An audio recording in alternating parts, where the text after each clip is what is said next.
Le secrétaire général To Lam a rendu visite et travaillé ce jeudi avec la province de Ninh Thuận pour discuter du développement socio-économique de la province.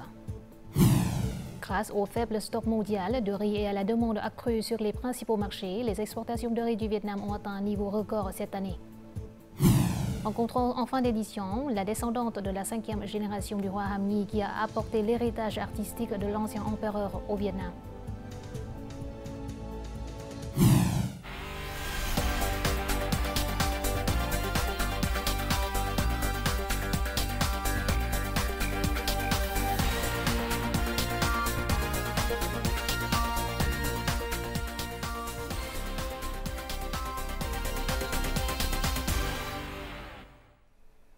Mesdames et messieurs, bonjour. Merci d'être venus dans cette nouvelle édition du journal francophone.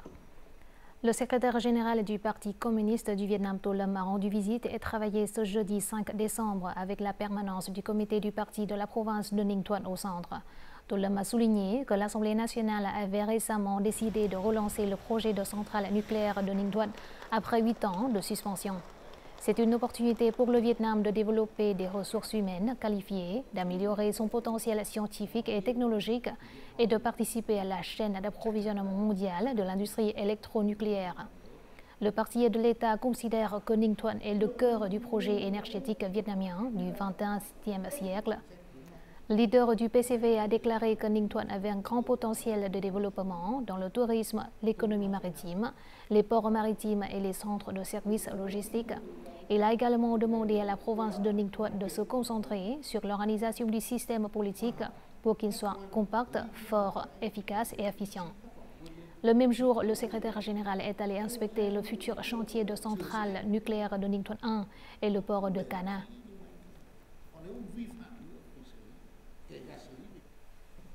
Poursuivant son programme de travail dans la province de Thanh Hóa, ce jeudi matin, le président Luong Kong a travaillé avec la permanence du comité provincial du parti sur le développement socio-économique local. Le chef de l'État a salué les efforts et les réalisations de Thanh Hóa. La province a enregistré un taux de croissance de plus de 12%, se classant au 2e rang national. Thanh Hóa vise à éliminer tous les logements temporaires et délabrés pour les bénéficiaires des politiques et les ménages à faible revenu d'ici l'année prochaine. Le président Luong Kong a également exhorté cette localité à renforcer la décentralisation selon ses conditions spécifiques.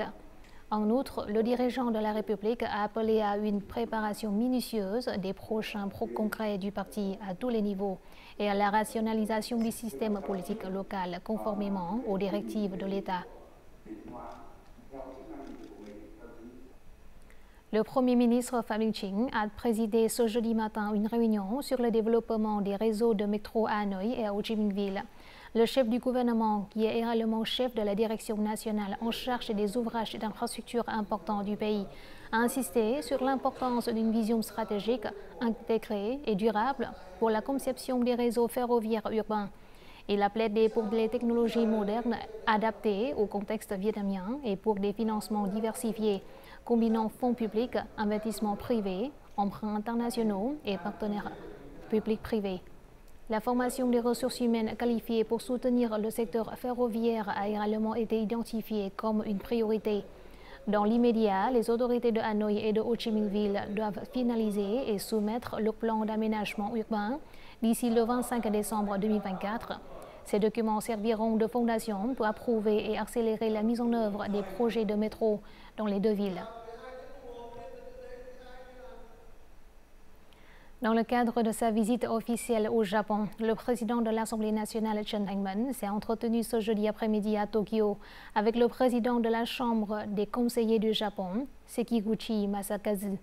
Les deux dirigeants ont convenu d'accroître les échanges et les contacts entre élus, en particulier entre les jeunes parlementaires et les femmes parlementaires, mais aussi de renforcer le rôle des passerelles de l'Alliance parlementaire d'amitié dans la promotion des échanges entre les peuples, de la coopération commerciale et de la coopération décentralisée.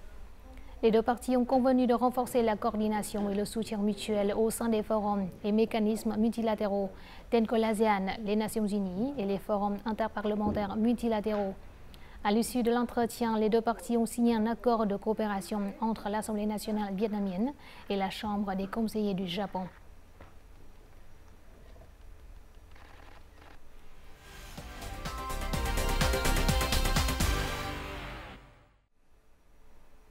Passons tout de suite à d'autres informations de l'actualité. À la fin du mois de novembre, la valeur des exportations de produits agricoles, forestiers et halieutiques du Vietnam a atteint près de 57 milliards de dollars, soit une augmentation de 20% par rapport à la même période de l'an dernier. Le chiffre a dépassé l'objectif annuel de plus d'1 milliard de dollars. Les principaux produits agricoles ont représenté à eux seuls près de 30 milliards de dollars, soit la plus grande part de la valeur totale des exportations, suivie des produits forestiers et halieutiques. La flambée des prix de divers produits de base tels que le riz, le café et les fruits a entraîné une croissance de 23% dans le secteur agricole, ce qui en fait la catégorie à la croissance la plus rapide au cours des 11 derniers mois. Les États-Unis et la Chine restent les plus grands marchés d'exportation du Vietnam. Les exportations de riz du Vietnam ont atteint un niveau record cette année, dépassant les 5 milliards de dollars en valeur avec plus de 8 millions de tonnes vendues à l'international. Les faibles stocks mondiaux de riz et la demande accrue sur les principaux marchés ont créé des conditions favorables pour les exportateurs du Vietnam.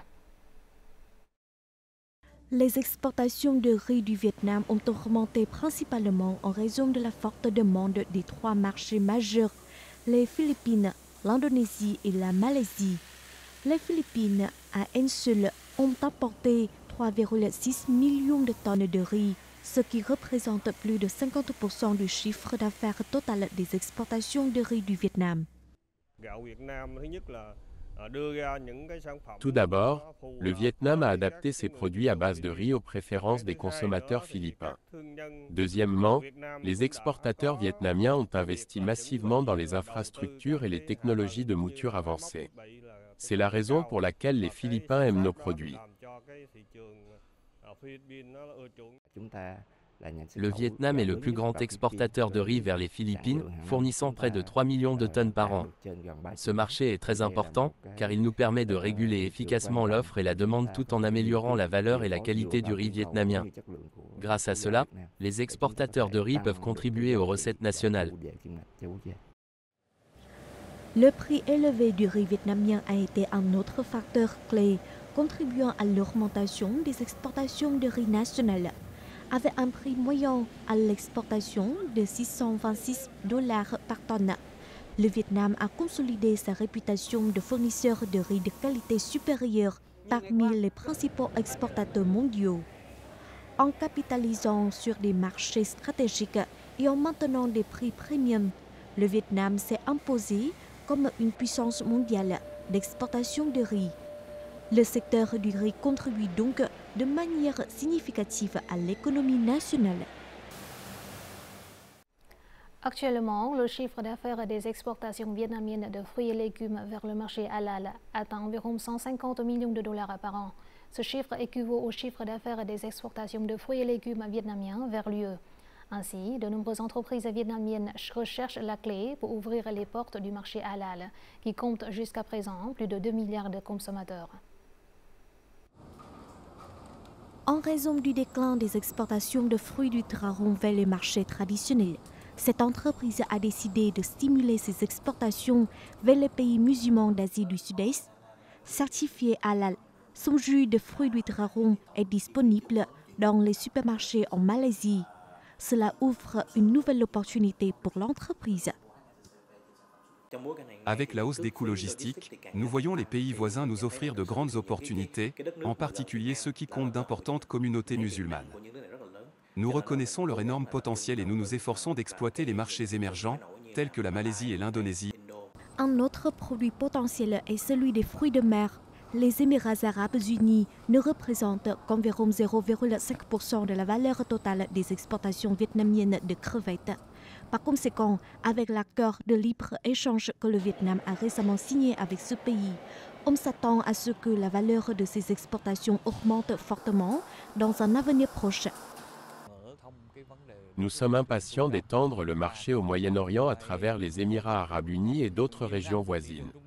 Dans les années à venir, ce sera un marché potentiel pour l'industrie vietnamienne des produits de la mer. Selon les entreprises, la clé pour ouvrir ce marché est la certification halal. Le Vietnam doit comprendre les goûts des consommateurs et ses atouts. Nous devons nous concentrer sur les produits transformés, tels que les fruits séchés ou surgelés et les jus de fruits pour rivaliser avec nos concurrents sur ce marché. En entrant sur le marché difficile, mais à fort potentiel du halal, nous pouvons augmenter considérablement notre capacité et notre valeur d'exportation. Les entreprises et le secteur agricole travaillent actuellement sans relâche pour pénétrer le marché prometteur du halal. À ce jour, le Vietnam a signé 6 des 17 accords de libre-échange liés au halal, ce qui donne aux entreprises un avantage potentiel pour étendre leurs exportations vers ce marché. Les ventes au détail de biens et services de consommation au cours des 11 derniers mois ont augmenté de plus de 8,5% par rapport à la même période de l'an dernier. Ce secteur continue d'être le moteur de la croissance de l'économie. Le dernier mois de l'année est aussi le pic de consommation des achats. Selon une enquête de PwC, les produits de première nécessité, les vêtements et les produits de santé sont les 3 articles les plus consommés. Le ministère de l'Industrie et du Commerce aide les entreprises et les distributeurs à multiplier les promotions afin de stimuler la demande d'achat. Promouvoir les ventes sur les plateformes de commerce électronique. Coopérer avec des influenceurs pour vendre des produits via livestream ou lancer une promotion, en acheter, en gratuit. Ce sont les plans que cette entreprise applique pour attirer les clients à la fin de l'année. Lors du Black Friday, ses revenus ont augmenté de plus de 250%. Le commerce en ligne nous aide à réduire les coûts d'exploitation, ce qui nous permet de déployer plus facilement des incitations auprès des clients. Nous augmentons la notoriété de notre marque pour attirer de nouveaux clients. Le pays tout entier participe au mois national de promotion lancé par le ministère de l'Industrie et du Commerce. En 2023, des entreprises de nombreux secteurs ont réalisé près de 75 000 programmes promotionnels, contribuant ainsi à augmenter le total des ventes au détail et des revenus des services de 9,3% par rapport à la même période en 2022. Les résultats de cette année devraient être meilleurs que l'année dernière. Sous la direction du gouvernement, les entreprises seront motivées à participer à des programmes promotionnels de manière ciblée pour attirer l'attention de l'ensemble de la société. Notre banque accompagne le mois de promotion ciblé au niveau national. Les vendeurs reçoivent de l'argent plus rapidement et les acheteurs reçoivent davantage d'incitations.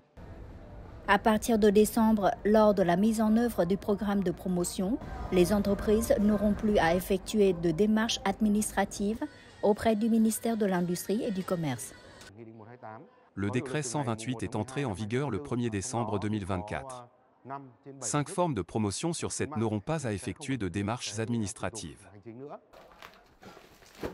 Avec la suppression de centaines de milliers de procédures administratives relatives aux promotions, les entreprises réduiront leurs coûts de mise en conformité de plus de 70%.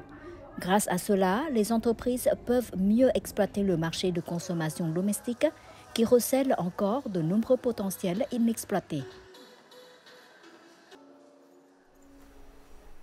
Notre journal continue avec les taux de change et l'indice de la bourse du Vietnam.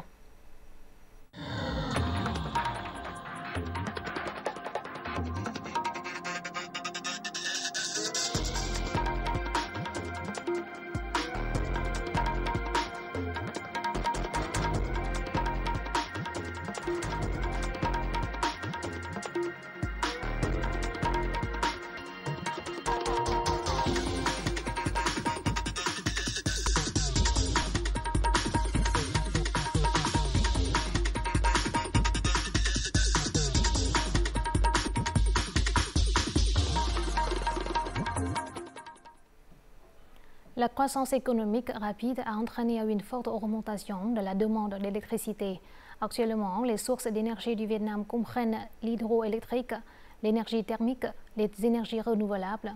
Cependant, ce système peine à équilibrer l'efficacité économique, la durabilité et le respect de l'environnement. L'énergie nucléaire est donc considérée comme une solution importante pour assurer la sécurité énergétique du pays dans l'avenir. L'énergie nucléaire offre des avantages distincts par rapport aux combustibles fossiles et même à d'autres sources à faibles émissions, telles que l'hydroélectricité et les énergies renouvelables. L'un de ses plus grands atouts est son impact minimal sur l'environnement. Cela pourrait aider le Vietnam à atteindre son objectif de zéro émission nette d'ici 2050. L'hydroélectricité est considérée comme une source d'énergie à faibles émissions que le Vietnam exploite depuis des décennies. De nouveaux projets hydroélectriques à grande échelle ne peuvent actuellement pas être mis en œuvre en raison du manque d'emplacements appropriés. De plus, les combustibles fossiles comme le charbon et le gaz naturel sont confrontés à une diminution des réserves et à des défis environnementaux. Nous n'avons plus assez de capacité pour développer de nouvelles centrales hydroélectriques. La production d'électricité à partir du charbon s'est arrêtée et les réserves de gaz naturel s'épuisent. La courbe de charge énergétique du pays est de plus en plus déséquilibrée et l'énergie nucléaire constitue la seule solution stable pour résoudre ce problème. Actuellement, environ 70% de l'électricité française provient de centrales nucléaires. Cela aide non seulement la France à assurer sa sécurité énergétique, mais fait également du pays l'un des pays ayant les plus faibles émissions de gaz à effet de serre d'Europe. En France, l'énergie nucléaire est appréciée pour sa stabilité, sa capacité à fonctionner en continu quelles que soient les conditions météorologiques et ses faibles coûts à long terme. Il n'y a aucune raison pour que le Vietnam n'investisse pas dans l'énergie nucléaire. Un autre avantage de cette source d'énergie est la durée de vie des centrales nucléaires, qui peuvent fonctionner jusqu'à 50 ans. Cela contribue également à réduire les coûts de l'électricité du Vietnam à l'avenir. Le festival de la déesse Ba Cho Sư, sainte mère du royaume au Mont Sam dans la province d'An Giang du Sud, a été officiellement reconnu par l'UNESCO comme patrimoine culturel immatériel de l'humanité lors de la 19e session du comité intergouvernemental pour la sauvegarde du patrimoine culturel immatériel au Paraguay. Le festival est pratiqué depuis les générations à Cho Doc dans la province d'An Giang. Il se déroule du 22 au 27 du 4e mois lunaire. La fête reflète la culture des habitants du sud du Vietnam ainsi que les échanges culturels et le mélange avec les communautés khmer, chinoises et Cham. La fête rend hommage à Ba Cho Sư et permet aux habitants d'exprimer leur gratitude et leur respect envers ceux qui ont rendu service à la nation. En 2014, elle a été reconnue comme patrimoine culturel immatériel national par le ministère vietnamien de la Culture, des Sports et du Tourisme.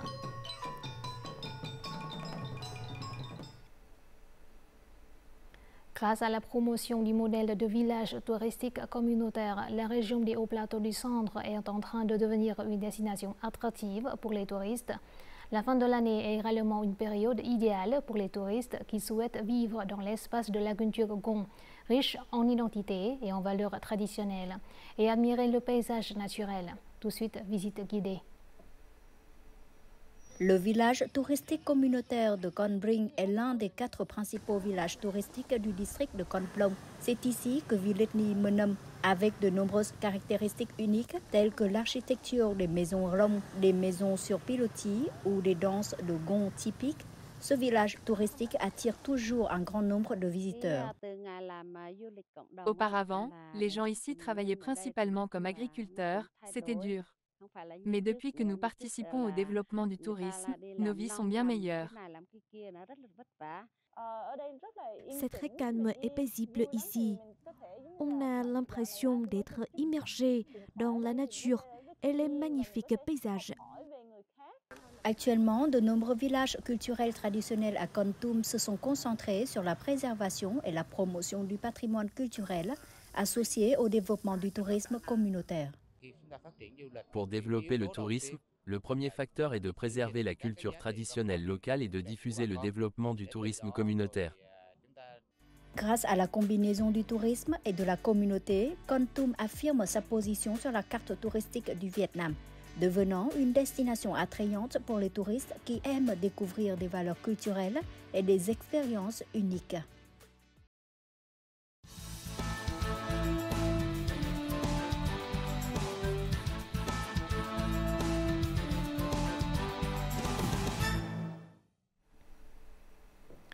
Récemment, la docteure Amandine Daba, descendante de la 5e génération du roi Ham Nhi, a fait don au musée des beaux-arts du Vietnam d'un précieux tableau de l'ancien empereur. Intitulée Côte de Deli Ibrahim Angers, cette œuvre est un exemple du style post-impressionniste que l'empereur a poursuivi pendant ses années d'exil en Algérie. À cette occasion, Amandine Daba a également publié sa traduction vietnamienne de son livre intitulé Ham Nghi, empereur en exil, artiste en Algérie. Le livre apporte une nouvelle perspective sur le roi qui a vécu la majeure partie de sa vie loin de son pays natal. Dans une récente interview avec VTV4, Amandine Daba a partagé les enseignements de ses recherches sur la vie de ce personnage. Un roi qui, bien qu'il vivait en exil, était toujours dévoué à son pays et à son peuple. Le 12 novembre, le Musée des Beaux-Arts du Vietnam a organisé une cérémonie pour recevoir la peinture à l'huile Côte de Deli Ibrahim Angers du roi Ham Nghi. Cette œuvre a été réalisée en 1908 et représente une scène de campagne près de la résidence de l'ancien empereur à Angers. Le tableau est signé Tu Xuân, le nom que le roi utilisait comme pseudonyme artistique. Nous apprécions beaucoup ce cadeau. Il s'agit d'un geste noble du descendant du roi Ham Nghi. Nous exposons l'œuvre dans l'espace dédié à l'art indochinois, car il existe une corrélation entre l'époque où le roi a dessiné ses œuvres et le développement des beaux-arts indochinois. Ceux qui ont assisté à la cérémonie ont hautement apprécié l'œuvre pour sa valeur artistique et historique. Félicitations au Vietnam pour avoir reçu ce précieux cadeau. Je crois que le public vietnamien qui aime l'art et la culture appréciera cette œuvre d'art ainsi que l'impression de l'Algérie qu'elle contient. Lorsque je vois le tableau du roi Ham Nghi, je suis profondément ému. Ce roi patriote, exilé, est devenu plus tard un artiste. Son histoire est en elle-même vraiment extraordinaire.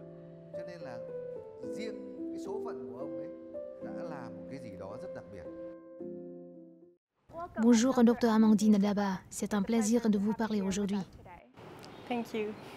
Pouvez-vous nous parler un peu de la peinture et de la manière dont cette œuvre représente le style artistique ainsi que la personnalité du roi Ham Nghi? Ce tableau est représentatif de son travail puisque Ham Nghi avait pour sujet principal de ses tableaux la nature et les effets de lumière. Et en l'occurrence, ce tableau est un coucher de soleil. Donc nous avons vraiment une étude de l'atmosphère, des couleurs, du coucher de soleil qui était aussi une manière pour lui d'exprimer une forme peut-être de tristesse par rapport à la perte de son pays natal. Vous avez exposé des peintures et des objets du roi Ham Nghi en France. Alors, quel aspect de lui a fait réfléchir le public français? Découvrir l'histoire de l'empereur Han Nghi, ça fait prendre conscience au public français de cette part sombre de l'histoire coloniale. Et les Français sont très touchés par son histoire, par le fait qu'il a été exilé à l'âge de 18 ans, qu'il était encore très jeune. Et ils sont très touchés aussi de la résilience que l'empereur Han Nghi a trouvée à travers l'art. À l'occasion du don de peinture au musée, la docteure Amandine Daba a présenté au public de Hanoï la traduction du livre Ham Nghi, empereur en exil, artiste à Angers. Ce livre de 500 pages a été rédigé par elle sur 10 ans. En 2019, le livre a été publié aux éditions Sorbonne en France. Le livre compte 71 pages de peinture, 12 pages de sculpture et 68 pages de documents d'archives.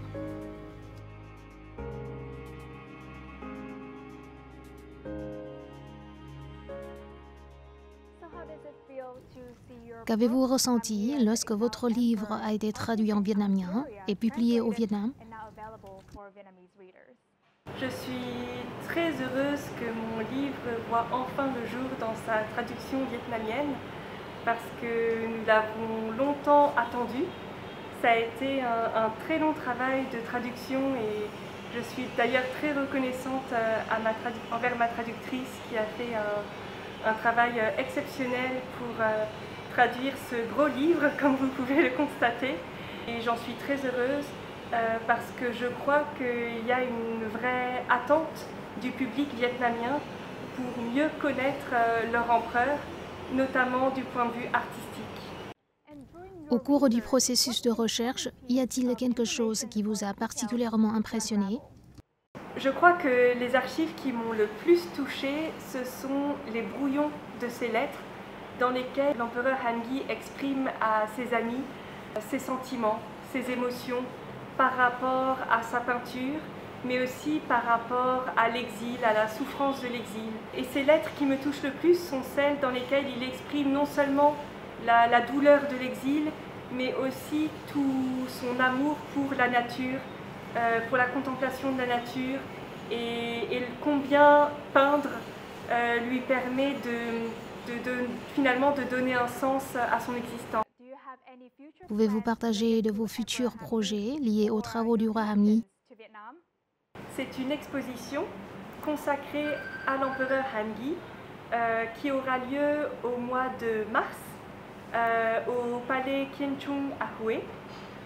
C'est une exposition qui rassemblera 22 tableaux qui sont des œuvres rapatriées au Vietnam, qui sont aujourd'hui conservées dans des collections privées et qui seront donc exposées pour la première fois au Vietnam au mois de mars 2025 avec la fondation Lanting. Encore une fois, je vous remercie pour cet entretien. Nous vous souhaitons une bonne continuation dans vos projets. Merci beaucoup. Voici tout de suite les prévisions météo dans les principales villes du Vietnam.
C'est la fin de notre journal francophone. Merci de votre attention. Afin de regarder en ligne les émissions de la chaîne VTV4, veuillez consulter le site web à peu près l'écran. Vous pouvez aussi télécharger l'application VTV Go sur App Store ou Google Play. Au revoir et à la prochaine.